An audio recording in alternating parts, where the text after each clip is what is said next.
First, tell us, what new message does the white paper intend to send? Well, this new defense white paper is an unprecedented Chinese effort of making its military more transparent. Because if you look back into the history of Chinese publication of this defense white paper, you would conclude that most of them are very much general description.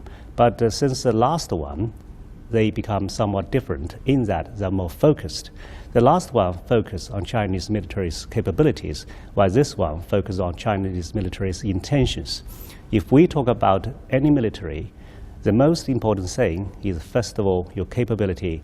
The second thing is your intention. So having published such a defense white paper, it shows Chinese military it is confident. But it's not about saber-rattling or flexing up its muscle. It's a genuine intention of the Chinese government and its military to let itself be better understood by the world. So one of the biggest changes is from the Chinese Navy. What role will it play in dealing with the current tensions in the South China Sea? Well, in this defense white paper, the Chinese Navy actually is found in all chapters because Chinese Navy has an increasingly important role in safeguarding not only its China's sovereignty and territorial integrity, but also its increasing national interest overseas.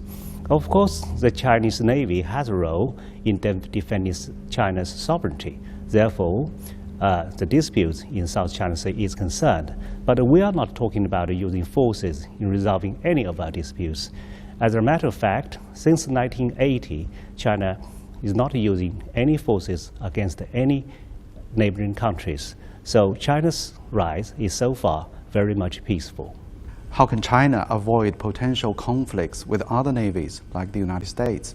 There are certain cases of dangerous situations, but as I said before, the Chinese military has entered into no war with anybody since 1980.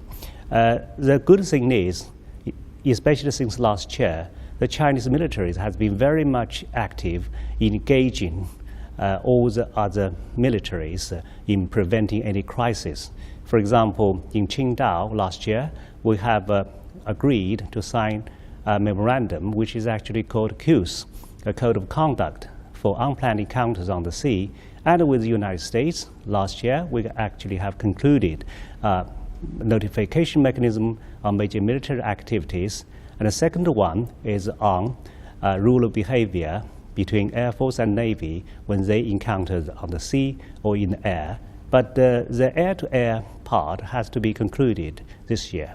What kind of cooperation does the PLA want to forge? We talk about China's international responsibility, actually, because the military actually would have to do two things. Number one, to safeguard your own national interests. And secondly, if possible, you have to provide international security goods to the international community.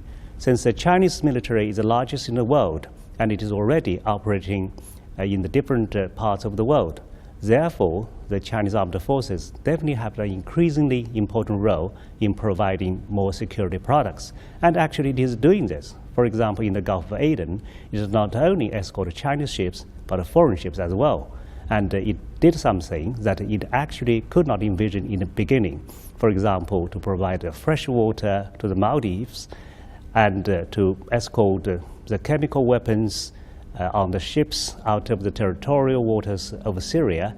And recently, in the war of Yemen, we actually have evacuated not only Chinese, but a lot of foreign nationals. So the Chinese military, since its very beginning of operating overseas, has been making great efforts to blend the two things together. One is China's national interest, another is international responsibilities. And this would spearhead the future of the Chinese military in the world. Thank you.